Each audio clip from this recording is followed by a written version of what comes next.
Good morning, everybody. It's so good to be here with you. Thank you to everybody that put that on, and thank you to the Men of Rock for making it entertaining. And it's always a privilege to be here with my New Hope family in Toowoomba. It's a yearly thing. We just sort of do it now, and we come by and journey together. And so I get to open the Bible today, and I take that very seriously.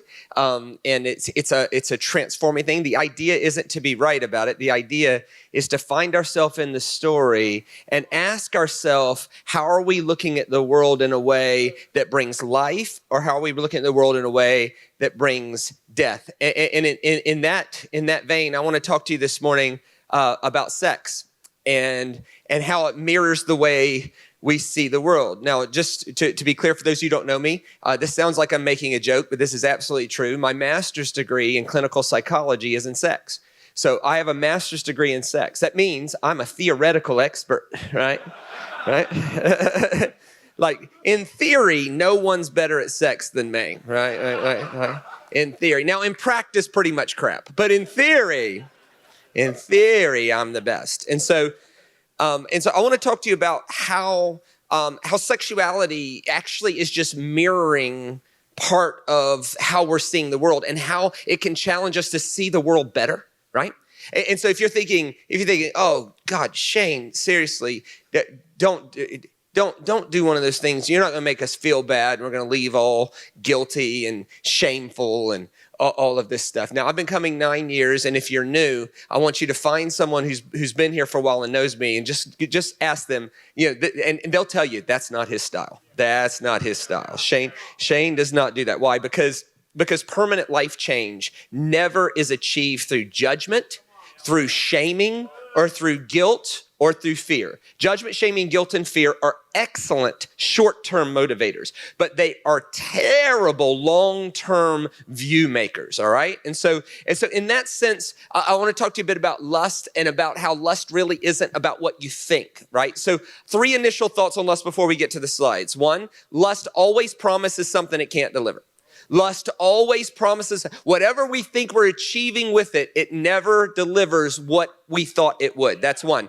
2, lust is a manifestation of a belief that something or someone outside of me can cure me of my feeling of lack. It manifests itself as sexuality, but in a lot of other ways. But the idea is, are we seeing our world in such a way that I believe there's something that currently exists outside of me that'll make this empty feeling go away? I think that would do it. And then we do everything we could do to get that, and then we get that, and that doesn't do it either. And lust is a manifestation more of a way of seeing the world than it is something we should be ashamed of in one area, right?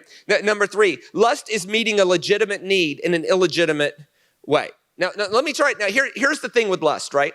We tend to have a couple basic responses to lust, and neither of them are helpful. 1 is just to avoid talking about it because it affects everybody, and we don't want to make people feel bad. And so let's just get that out of the way. Nobody is going to feel bad when we leave here today. So everybody take a deep breath and relax. This is not about feeling bad. This is about a different way of seeing the world, okay? That's number 1. The other way is to over-respond the other way and to over-engage it with lots of judgment and guilt and avoidance, and that is ineffective at best as well. So the reason we do those 2 things I think is because we lack language to speak of it. But if you're here today and you're a dad and your son is turning 14, you want to have some language to talk about this stuff. You want to be the source of how we think about our sexuality with your children, right? And the last thing we want to do is avoid it, forbid it, because all that does is make it huge again. So this is my effort to put some language around it in order to help us with how we're dealing with our children, how we're dealing with our neighbors, how we're thinking about life, how we're thinking about non-sexual things like money and power and things like this. And so this is my best effort at trying to put some language around this. So if you could bring that first slide up for me, Michael. So a vice is a habit that inclines a person to sin. That was Thomas Aquinas. Now, the Jews had another word for this. Next slide. It's called the Yetzer hara. The Yetzer hara was literally translates the evil eye, but it was a metaphor for our inclinations toward greed, our inclinations toward selfishness, our inclination to believe that our life is found in our accumulation of objects, things that currently exist outside of us that if we just got them, we would feel better. Now, the initial thoughts on lust. Next slide. So the goal of Christianity is not overcoming sin. And so if you grew up coming to church and it sounded like the goal of Christianity was to make people sin-free, not the goal. Not the goal. And that's not the case here, but maybe you just started coming here, or maybe today's your first day and you're like, and I just want to overcome that right at the beginning. It is not the goal of Christianity, nor New Hope Church, nor Shane Willard to help you overcome sin. That's not the issue, and it's ineffective. It's about transforming the heart and the way we see our world in such a way that brings life, not death. Christianity is not about appeasing God. God is already appeased. He's been appeased since before the foundation of the world because of the finished work of Christ. Not about that. It's about transforming the heart to join us with seeing the world in a way that brings life instead of death. That's what we're talking about. That's what we're talking about. So Christ does not say, get rid of your sin and come to me. He says, bring your sin, your failure, your shame, your vices, bring all of that into the story because it all belongs. It all belongs in your story. Let's say it this way. Christ does not say, get the planks out of everyone else's eye. He says, get the plank out of your own eye and then help others with the specks in their eye. In other words, Christ assumes that the way we see the world, that we can bring correction to one another as long as we see ourselves as the bigger sinner. The idea is not get sin free. The idea is bring all of the darkness into the open, all of the death into the open so that light and life can overtake it. See, being authentic is more important than getting it right. This is the words of Jesus Christ in Matthew 5:28. But I tell you that anyone who looks at a woman lustfully has already committed adultery with her in his heart. Which leads to this question, like, really? Why go there, Jesus? What you just did, what Jesus Christ just did, it seems like, is he just lumped all of us into the same category. And I think that was his point. He's dealing with religious people who thought they were better than everybody else because they hadn't actually committed adultery or they hadn't actually murdered anybody. And Jesus is like, murder is not murder, if murder's the lighter issue. The bigger issue is hatred. Why is murder lighter than hatred? Because less people kill people than people who hate people, right? Like very few people actually follow through and murder somebody, but hatred's actually the problem. And then if you look underneath hatred, it's the idea that you could call someone a fool and be okay.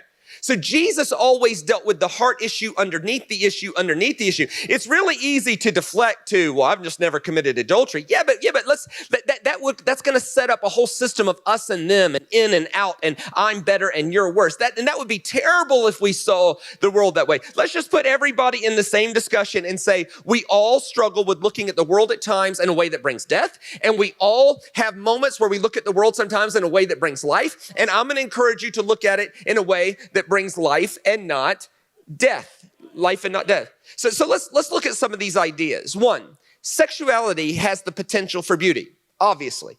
There's some things in sexuality that aren't about the physical act of sex, but they actually bring beauty to our world. Commitment is very sexual in nature.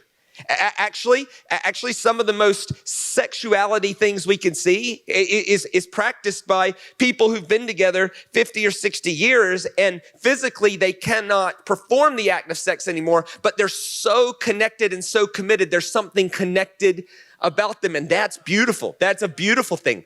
There's loyalty. Sexuality has the potential to bring out selflessness in us, oneness, sharing. But it also has the potential for darkness. Things like promiscuity, which requires us to objectify a person. Promiscuity is just the manifestation of a belief that something or someone outside of me will make me feel better. And we're going to get into that in just a second. There's a reason that is destructive. Violence, objectification, idolatry, cruelty, addiction, and destruction. See, let's say it this way. Sexuality deeply parallels the spiritual. That's an old rabbinical teaching that actually the way we think about our sexuality, why it's so important. Is it really a big deal how two adults think about coming together physically in a pleasurable way? Not really. But the sexuality, the way we think about that deeply parallels how we're seeing our world. And that matters big time because you can't separate your body from your spiritual side. You can't, they go so far to say, how do you think you can separate our eating habits from how you think about spirituality? You can't. You can't separate what you eat from it. If you're eating destructive things, what you put into your system will put poison in it. You can't put poisonous thoughts in your mind without having a poisonous outlook on life. You can't separate these things. We live in a holistic system, and that holistic system is affected by everything. So let me give you just a quick 4-minute history lesson on how we got to where we got in terms of how we speak of these things. All right. So first, lust was defined early on as the pursuit and obsession with sexual desire and pleasure. I think we have a better definition for it now. We'll get to that in a second. Most teaching in the New Testament on sexuality comes from celibate males, which is a whole nother thing to think about. The New Testament writers thought the end of the age was imminent, and that's very important. Paul lived with an assumption and a conviction that turns out wasn't true. And that assumption and conviction was that Jesus was coming back in his lifetime.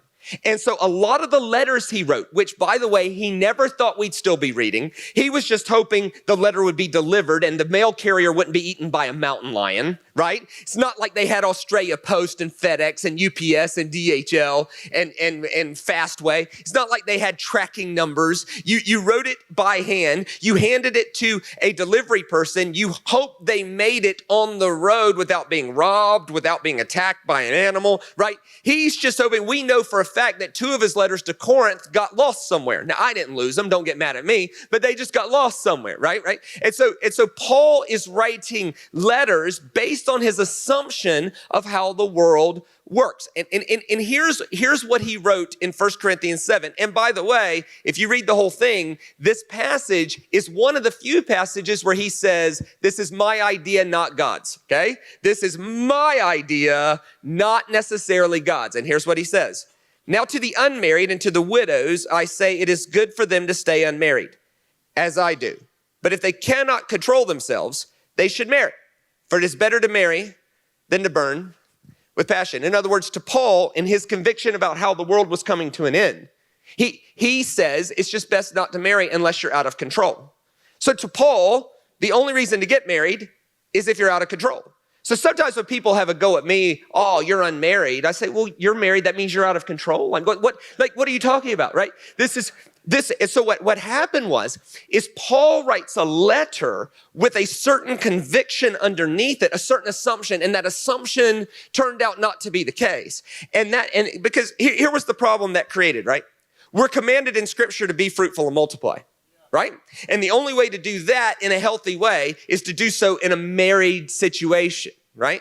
And so if everybody did what Paul was saying here, the world would have ended, right? But Paul's living with an assumption that the world's going to end very quickly anyway. And so he created a situation where people had to wrestle with this. So out of this passage came a movement called desert monasticism, okay?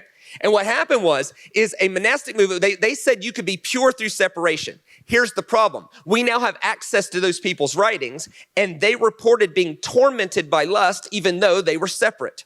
They taught that you can combat this by making the body suffer. So they would do things like beat themselves so that they weren't thinking about other things. It's like that scene from the old comedy movie Major Payne. Remember where he says, Major Payne, my leg's hurting. And Major Payne says, you want me to show you a trick, take your mind off that pain, right? And he broke his pinky, so he wasn't thinking about his leg anymore, right? It was that sort of idea.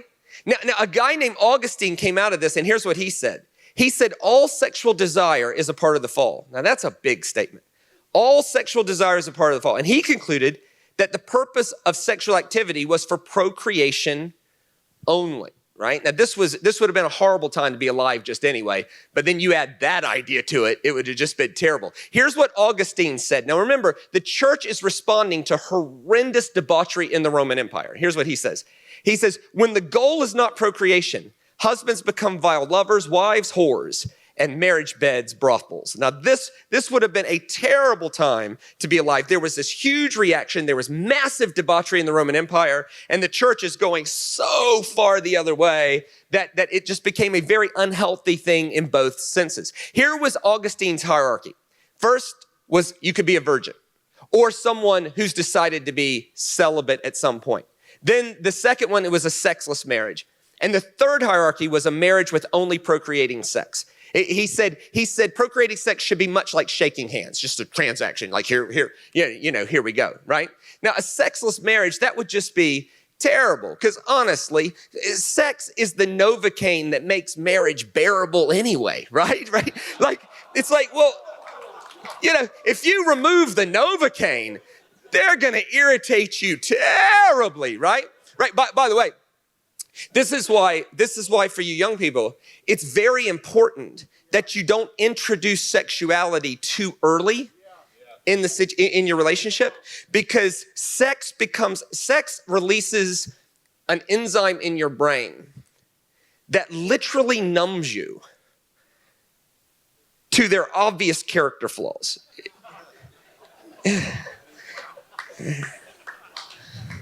Right? So what happens is you just get numbed you get blinded. You get blinded by the sexuality, by we'll call it Novocaine. Novocaine is a numbing agent. And so what will happen is you introduce sexuality too early. And what happens is you get blinded to their character flaws. And here's what happens. This is why the biggest clump of divorces is at 7 years. It takes 5 years for the Novocaine to wear off. At about the 5-year mark in a marriage, you can't outsex what irritates you. Can't do it. It doesn't matter anymore. They just irritate you. And then they come to my office, because I was a counselor for years. And they're like, hey, he's not the man I married. No, yeah, he is. Yeah, he is.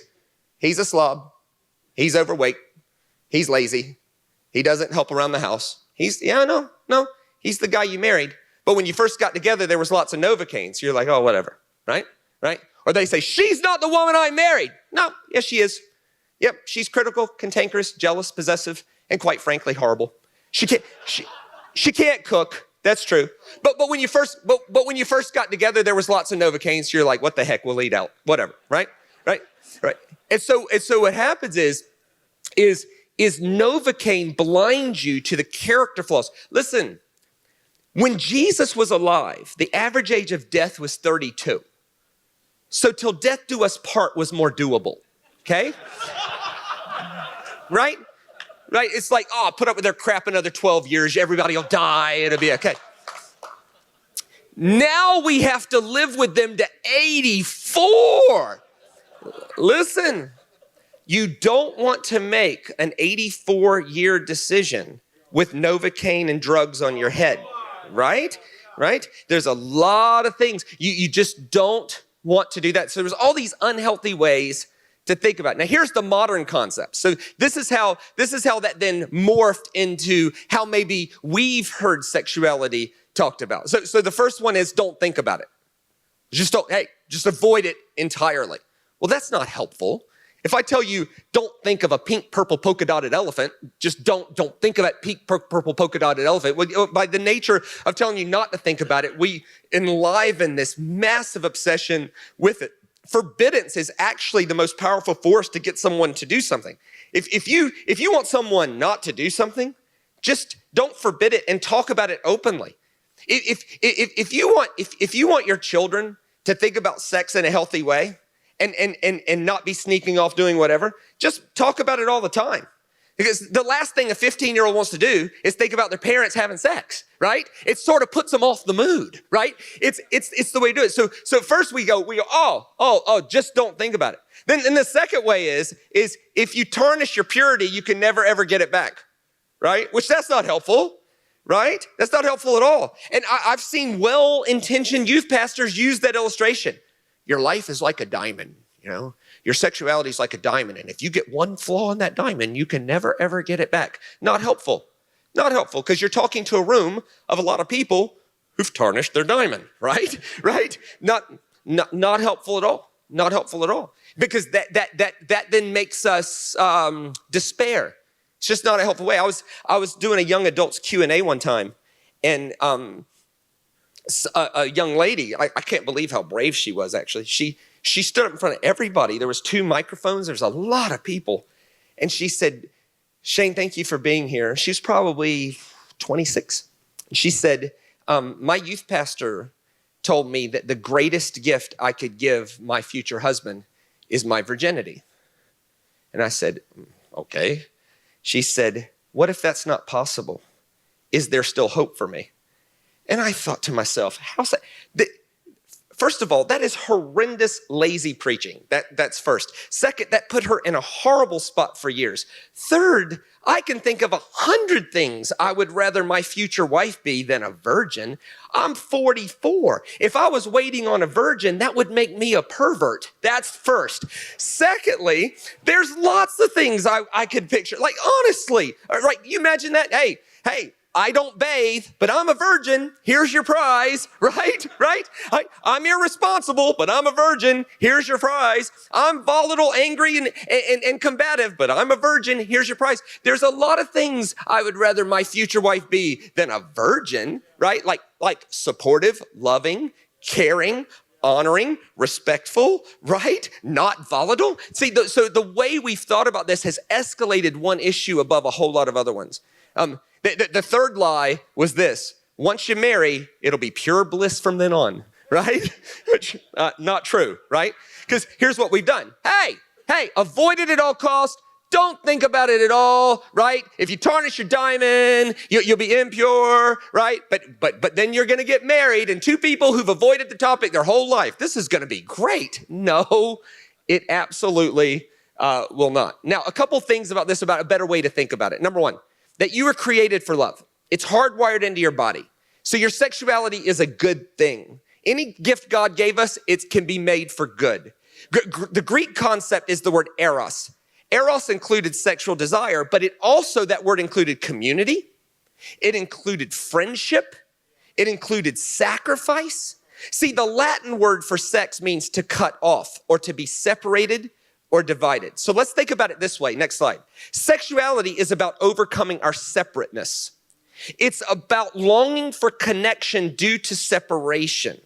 It's about living in a situation that we're fully known and fully accepted at the same time. The Bible says it this way: naked and unashamed. Let me put today's language on it: fully known and fully accepted. You know everything there's to know about me, and I'm still fully accepted. So sometimes the way we think about our world is we feel a profound sense of disconnection, and we're trying to meet that need any way we can. And sexuality is about that, which leads to this. Next slide. So lust can be blinding. When we try to meet that need for connection over separation, the lengths we go to do that can be very blinding. We can compromise things we would never compromise on. We can rationalize things we would never do normally. And it's because our profound sense of disconnection can overcome good sense. It can overcome good sense. See, the desire underneath the thing is connection. This is why cheap sex doesn't work. It just magnifies the disconnection. You could have sex every night with a different person, and still feel more disconnected than ever before.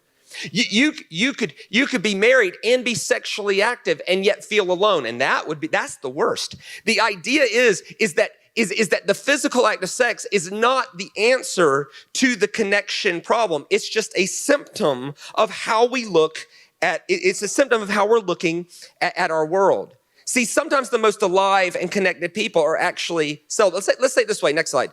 What if lust is a manifestation of a belief that external objects are capable of helping me overcome the inevitable feeling of lack?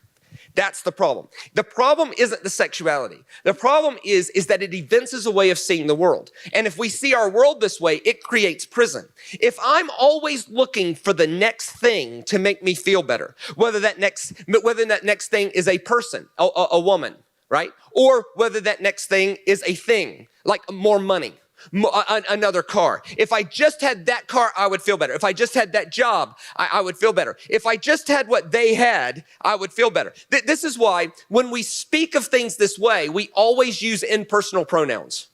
Like if we're speaking, if we're objectifying a person, we don't use their name. We go, wow, she is smoking. Who's she? What's her name? Or, oh, I want what they have. Who's they? See, what we do is we depersonalize that person. When we're looking at them with jealousy and envy and we want their position, their money, their job, their house, their car, we always use impersonal pronouns when we speak of things that way. Always. It's always, boy, I'd love his job. Who's he? Man, I'd love their house. Who's they? See, what we do is we further the disconnection by refusing to use their name when we're speaking of them as objects outside of ourselves, where we believe that what they have will make us feel better. And that brings death to the world, not life. And that's the problem. The problem is not sex. The problem is inhumanity to other human beings. Because God is not someone we love. God is someone we find in the act of love itself. When we honor the image of God in the other person, whether that has to do with money or prestige or position or stuff or sex, whatever the case may be, when we lust after the things that they have, we have to shift our language to speak of them in the impersonal pronoun. Because in speaking of them in the impersonal pronoun, we dehumanize them. And anytime we dehumanize a person, we're bringing death to the world and not life. And that's the problem. That's the problem. So let's say it this way, 1 Thessalonians 4. It's God's will that you should be sanctified. You should avoid sexual immorality, that each of you should learn to control his own body in a way that's holy and honorable, not in the passionate lust like the pagans. I won't get into this right now, but in Thessalonica, there were several gods who received worship through outdoor orgies.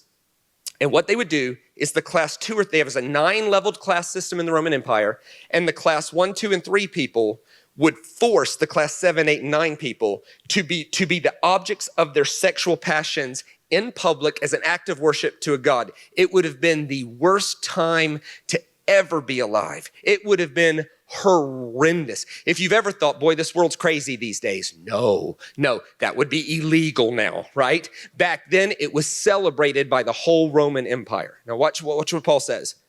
Like the passionate lust of the pagans who do not know God. Now in this context, why don't they know God? Because of how they're treating other people.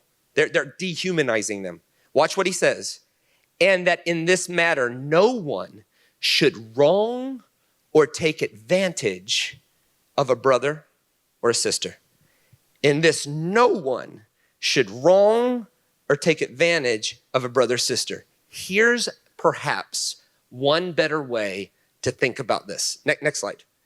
Paul seems to indicate that the way to handle lust is to think about the other person. It's not avoidance. Actually, the best way to handle lust, whether it be about things or about sexuality or about what they have or about position, the best way to do it is to force ourselves to use the personal names, not the impersonal pronoun, to actually think about the humanity in it. That is a human being made in the image of God. And if I dishonor that and objectify them in any way, I'm bringing death, not life, to the world. This is not about sin. This is not about, oh, if you do that, God's gonna be mad. God's not mad. God was appeased before the foundation of the world, and he loves you just as you are. And he says, bring all that stuff to me, not avoid it.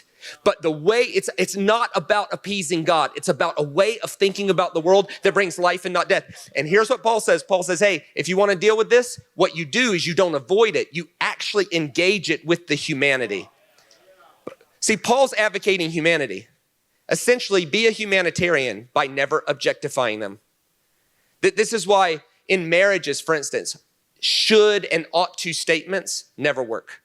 They might work in the short term, but they create a problem in the long term. So if husbands, I'm talking to a room of men right now, so I'll deal with that part. So if husbands tell their wives, a good wife would do this. Well, that's saying that's taking all choice away from them. That means if they don't do it, you think they're a bad wife. That's getting what you need from them by judging them, right? It's dehumanizing them. It's removing all choice. It's control, which is the opposite of love. Let's say it this way. Next slide. When we can't see the human on the other side, we're locked into lust, regardless of the topic. If you can't see the human on the other side, the girl on the computer screen, she has a name. She has a name. We're not interested in that name because it's an object. The person at work that you wish you had their position, they have a name. They have a name. The one walking down the street that you want what they have, that person has a name. And see, Scripture sums it up this way. They say that it's either the lust of the flesh, the lust of the eyes, or the pride of life.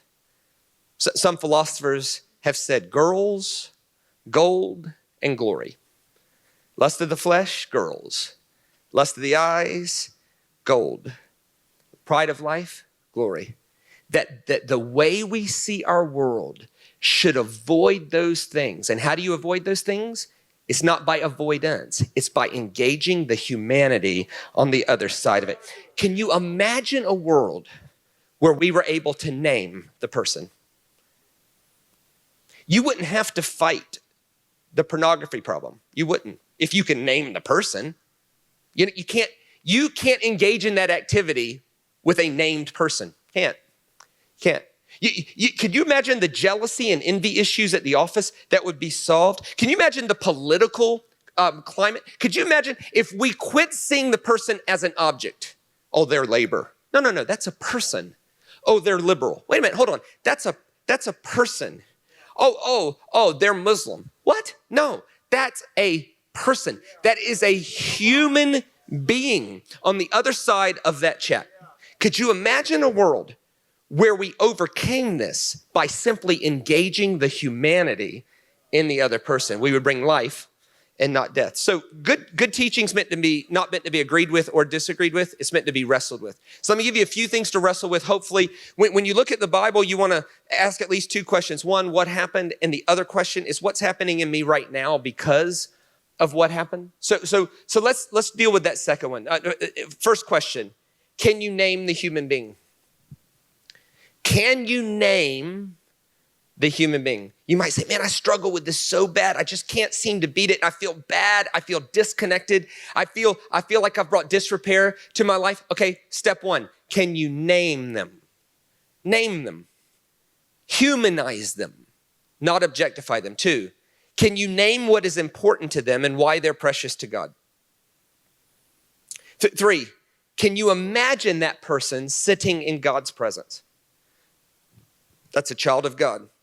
They're everything in every way. Paul said that the Spirit of the risen Christ is filling everything in every way. That God is not an external projection. Rather, God is an internal projectile that cuts through all things.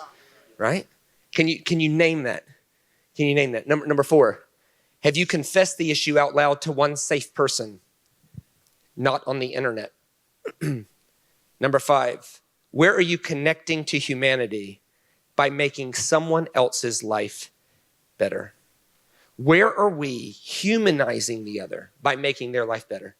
See, people who bring life, not death to the world are people who look around and when they see needs and they know they can meet the need, they humanize that person, not by asking what can they do in return, but by meeting that need with no expectation of return. When we make a habit of seeing our world through the humanity and the image of God cutting through and holding all things together, it is in that we can see our world in such a way that brings life instead of death. So my brothers of Toowoomba, may you never, ever feel guilt and shame and fear one more second over lust. We all have moments where we see our world as objects instead of humans. That's part of the struggle. That's part of the wrestle. But may we never stay there. May we be empowered by the grace of Christ to never, ever stay there, but always engage it by humanizing the other person. May we name them and watch life come to our world instead of death. Let me pray for you. Lord, we love you. We honor you. We proclaim you're King.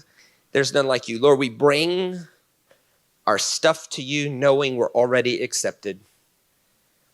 And we say, you know what? The wheat and the weeds grow together.